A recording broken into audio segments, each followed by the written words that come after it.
Once upon a time, in a quiet little town in Alabama, USA, a baby girl named Helen was born. She was bright, beautiful, and full of life. But when Helen was just 19 months old, something terrible happened. She fell terribly ill. The fever came and went. And when it was over, Helen could no longer see and she could no longer hear. Imagine for a moment a world with no colors, no sounds, no words, only darkness and silence. Helen's world became a confusing place. She couldn't understand. What was happening around her? She couldn't tell her parents what she wanted or needed. She would throw tantrums, cry, and feel trapped inside a silent world. Everyone felt helpless. Until one day, a miracle walked into Helen's life. Her name was Anne Sullivan, a young woman who had once struggled with her own blindness. Anne became Helen's teacher, her guide, her light. At first, it wasn't easy. Helen didn't understand that things had names. But Anne didn't give up. One day, Anne took Helen's hand, led her to a water pump, and placed Helen's hand under the cool, gushing water. With her other hand, Anne spelled W-A-T-E-R into Helen's palm. At that moment, like a thunderbolt, something clicked. Helen realized these movements mean something. She understood that everything around her had a name. Water, ground, sky, mother, teacher. That was the beginning. From that day, Helen wanted to learn everything. She learned to read by feeling, raised letters. She learned to write with a special typewriter. She even learned to speak by feeling the vibrations of people's throats and copying them. Helen didn't stop there. She became the first deaf-blind person to earn a college degree. She traveled the world. She gave speeches. She wrote books. She fought for the rights of people with disabilities. She inspired millions. Helen Keller taught the world a simple but powerful truth. The only thing worse than being blind is having sight but no vision. She could not see. She could not hear. But her vision, her dream, was so powerful that it lit up the world. So friends, Helen Keller's life teaches us that no obstacle is too big when you have courage, determination, and a heart full of hope. Even when the world seems dark and silent, we have the power to find our light. So kids, remember, challenges are not there to stop you. They are there to show you how strong you truly are. Like Helen Keller, you can light up the world with your dreams. Helen Keller taught us that even without sight or sound, you can still change the world. Keep dreaming, keep believing, and keep shining bright. Don't forget to like, share, and subscribe for more magical stories. Once upon a time, there was a young boy named Bill Gates who loved two things more than anything else: reading books and playing with computers. Back when Bill was a kid, computers were huge, expensive, and rare. Most people had never even touched one. But Bill was curious. He would spend hours and hours learning how computers worked, typing out long codes just to make simple games. One day, Bill had a crazy dream. What if every home had a computer? People laughed at him. Computers are too big, too complicated. Only big businesses will ever need them, they said. But Bill didn't listen. He believed that computers could help people think, create, and change the world. He believed in a future that no one else could see yet. At just 19 years old, Bill dropped out of one of the best universities in the world, Harvard. Why? Because he wanted to chase his dream now, not later. With his best friend, Paul Allen, he started a tiny company called Microsoft, inside a small room with no fancy furniture, no big investors, and definitely no guarantee of success. At first, things were tough. They worked day and night. Sometimes they had no money to even pay themselves. They made mistakes, messed up orders, and got told no again and again. But every time they fell, they got back up. Because they believed in their mission: a computer. On every desk in every home. One day, a big computer company called IBM needed an operating system. Bill and his tiny team saw their chance. They worked non-stop, barely sleeping, and finally delivered a system called MS-DOS. Guess what? It was a huge success, and that was just the beginning. Microsoft went on to create Windows, a program that made computers so easy to use that millions of people around the world bought them. Because Bill dared to dream, worked incredibly hard, and never gave up, Microsoft became one of the biggest, most powerful tech companies in history. Bill Gates didn't just become rich. He used his success to help others, giving away billions. To fight poverty, improve education, and save lives. So friends, Bill Gates' journey gives her 3 most important lessons. First, big dreams often sound crazy at first. That's okay. Second, success is not about never falling, it's about getting up every single time. Last but not the least, hard work, smart thinking, and believing in your vision can change the world. So dream big, work hard, and believe in yourself. Because the world needs your amazing ideas too. If you enjoyed this story and want more inspiring journeys of real-life heroes, don't forget to like, share, and subscribe to stay motivated. Have you ever felt like no matter how hard you try, things just don't go your way? Like your dreams are slipping through your fingers? Well, this is the story of a little girl named Amina, who learned that sometimes the best things in life come from the plans we never made ourselves. Amina loved to draw. Her notebooks were filled with colorful sketches of birds, mosques, and nature. This year, her school announced a huge art competition. The winner's art would be displayed at the local museum. A dream come true. Amina worked for weeks. She poured her heart into her painting, a glowing masjid at sunset, with people praying, birds flying above, and the words, "Peace is prayer." Her mother smiled and said, "Win or not, Amina, I'm proud of you. Just do your best and trust Allah with the rest." Amina nodded but deep down whispered, "Please, Allah, let me win." The day finally came. All the students sat in the assembly hall buzzing with excitement. The teacher stood up and said, "And the winner of the art competition is Sarah Khan." Amina's heart dropped.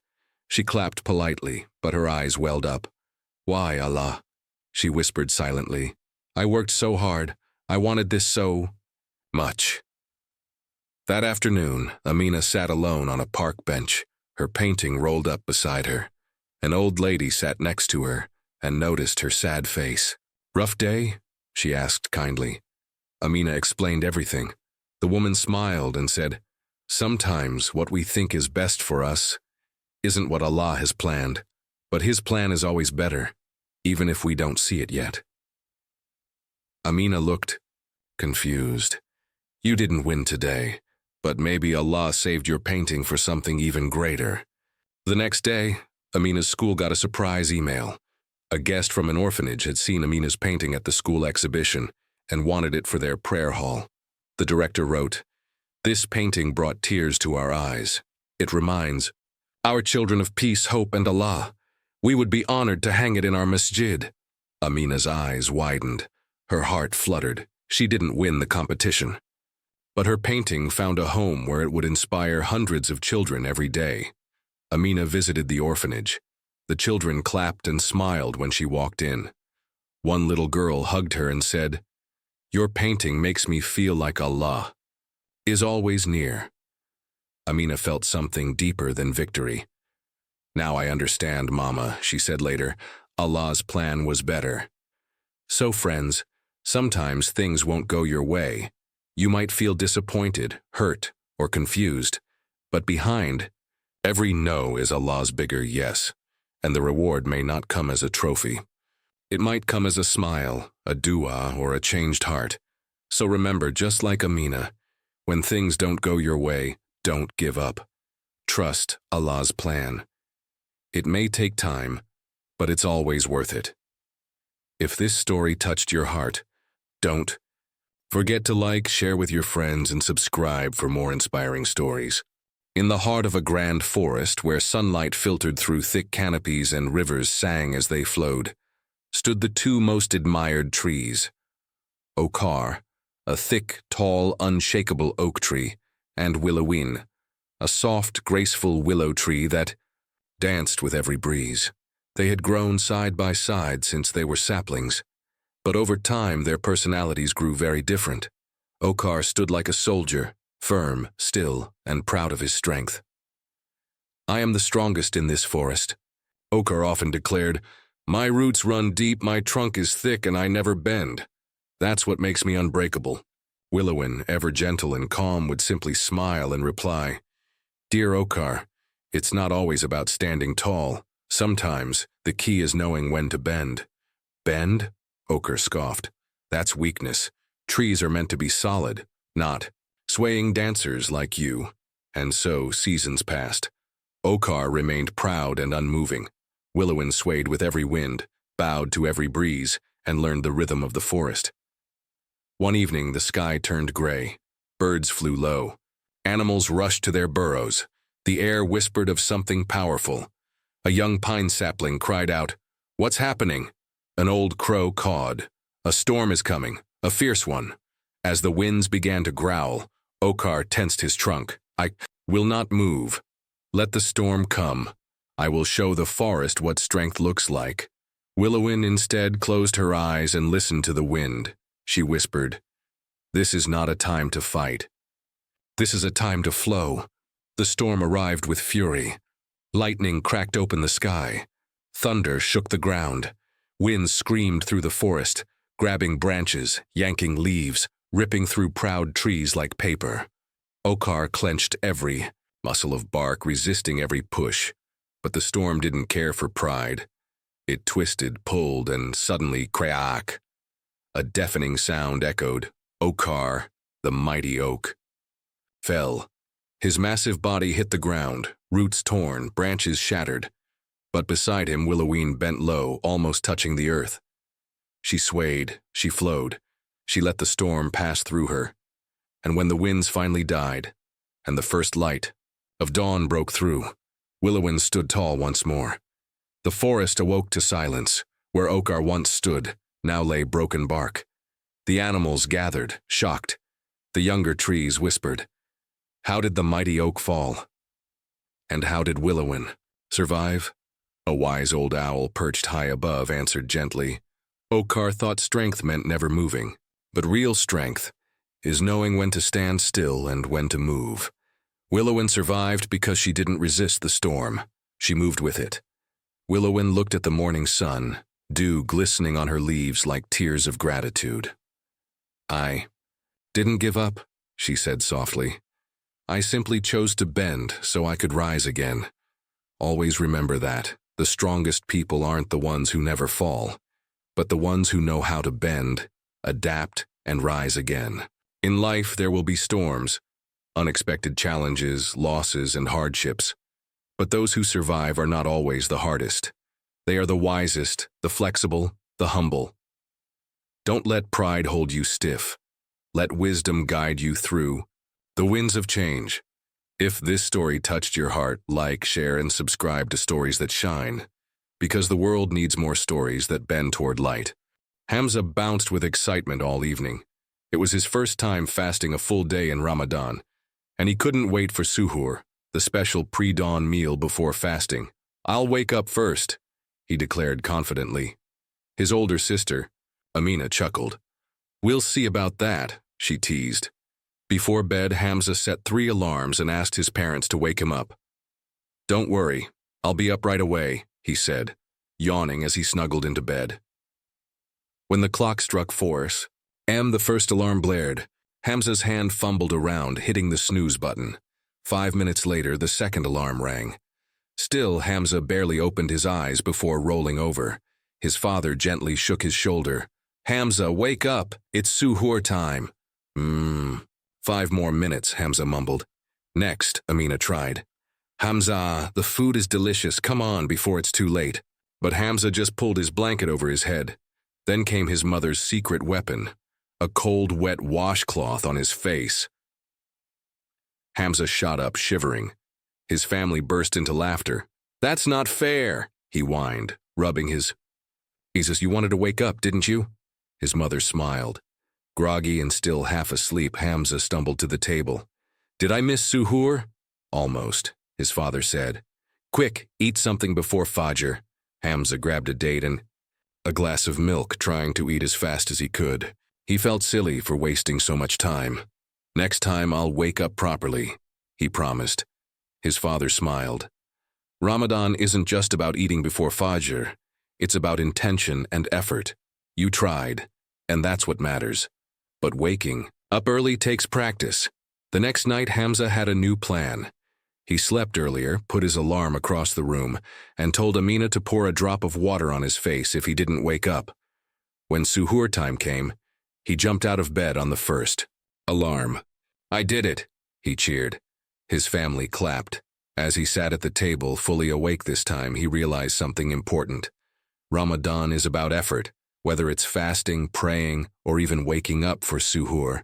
The struggle makes it special. With big smile, he took his first bite and whispered, "Bismillah." So friends, did you ever struggle to wake up for suhoor? Let us know in the comments. Like, share and subscribe for more Ramadan stories.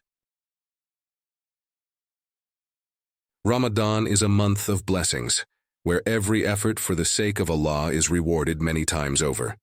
It is not just about fasting, but also about prayer, patience, and perseverance. Hassan, a determined 10-year-old, had set a goal for himself. He wanted to pray all 20 rak'ahs of Taraweeh at the masjid every night. He had heard stories of great scholars and elders who never missed a prayer, and he was eager to follow in their footsteps. But he was about to learn that sometimes the struggle itself is the greatest reward. On the first night of Ramadan, Hassan walked proudly to the masjid with his father, excitement filling his heart. The imam's voice was beautiful, and though his legs grew tired, he pushed through, completing all the prayers. But by the second night, the challenge began. His legs ached and his eyelids drooped. On the third night, he nearly fell asleep standing. By the fourth, a heavy rainstorm made it difficult to reach the masjid. Maybe I should just pray at home, he thought. But then he remembered the hadith his father had shared. The most beloved deeds to Allah are those that are consistent, even if they are small. With renewed determination, Hassan continued his quest. Some nights, he managed all 20 rak'ahs, while on others, he had to sit down and rest. Once he even dozed off for a moment, but he kept going, refusing to give up. One night, after an especially exhausting prayer, Hassan's grandfather smiled at him and said, "Do you know, my dear boy, that even your effort is counted by Allah? Every step you take to the masjid, every time you struggle to stay awake, and even the nights you pray less but still try, Allah sees it all and rewards you for it." Hassan's heart swelled with happiness. He had thought success was only about finishing all the prayers, but now he realized it was about trying his best. Even when he couldn't complete all 20 rak'ahs, his effort still mattered. On the last night of Ramadan, as he stood in prayer, he felt something different: peace. He wasn't just standing in the masjid, he was standing in front of Allah, giving his best, and that was enough. If this story inspired you, remember to like and share. May we all find strength in our efforts, for Allah rewards every step taken in His path. The soft glow of the early morning light peeked through the curtains as Amina rubbed her sleepy eyes. The sound of soft whispers and the clinking of plates from the kitchen meant only one thing. It was suhoor time. Today was special. Today, Amina would attempt her first full fast, and she would do it with Grandma. Excitement bubbled in her chest as she hurried to the kitchen, where the aroma of warm porridge and dates filled the air. Grandma stood by the stove, her hands moving gracefully as she prepared their pre-dawn meal. "Are you ready for your big day, my dear?" Grandma asked with a warm smile. Amina nodded eagerly. "Yes, Grandma. I want to fast just like you and Mama and Baba." Grandma chuckled, setting a bowl of porridge in front of Amina. "Fasting isn't just about not eating and drinking, my love. It's about patience, kindness, and growing closer to Allah." Amina listened carefully, savoring each spoonful of porridge as Grandma continued. "This month teaches us self-control and gratitude. It reminds us that we are blessed, and we must always remember those who have less." As the call for Fajr, prayer echoed. Amina drank her last sip of water, feeling determined. The fast had begun. By midday, Amina's stomach grumbled and her mouth felt dry. The sun outside blazed, making everything feel hotter. She watched her little brother happily munch on an apple, and her resolve wavered. "Grandma," she whispered, "fasting is really hard." Grandma gently took Amina's hands and guided her to the window. "Look outside, my dear. See that tree?" Amina nodded, following Grandma's gaze to the tall tree in their garden. "That tree stands strong in the wind and the heat. It doesn't complain. It takes what comes and continues to grow." Grandma's eyes twinkled. "We, too, must stand strong. Hard times will come, but they will pass. And when we are patient, Allah rewards us in ways we cannot imagine." Amina took a deep breath, feeling a spark of courage inside her. She wanted to be strong like the tree. As Maghrib approached, the delicious scent of Grandma's special soup filled the house. Amina sat at the table, watching the seconds tick by on the clock. Her stomach rumbled loudly, but she smiled. She had made it. The adhan finally rang through the air. Grandma handed Amina a date. "Bismillah," she whispered, and Amina took the sweetest bite she had ever tasted. The water felt cool and refreshing as she sipped, and relief washed over her. "I did it, Grandma," she said, beaming. Grandma pulled her into a warm embrace. "Yes, you did, my dear. And more importantly, you learned the true strength of fasting, not just in hunger, but in patience, gratitude, and faith." As they prayed together, Amina felt a warmth in her heart. She had learned a lesson she would carry forever. That night, as Amina curled up in bed, she whispered a small prayer of thanks. She now understood why Ramadan was special. It wasn't just about fasting. It was about becoming a better person. The next morning, she woke up even before Grandma. "I'm ready for another fast," she declared. Grandma chuckled and kissed her forehead. "That's the spirit, my love. Every fast is a step closer to becoming the best version of yourself." Amina smiled, knowing that each day of Ramadan would bring new lessons and new blessings. If you loved Amina's journey and the wisdom of her grandma, don't forget to like and share. Let's spread the beauty of Ramadan and its valuable lessons with everyone.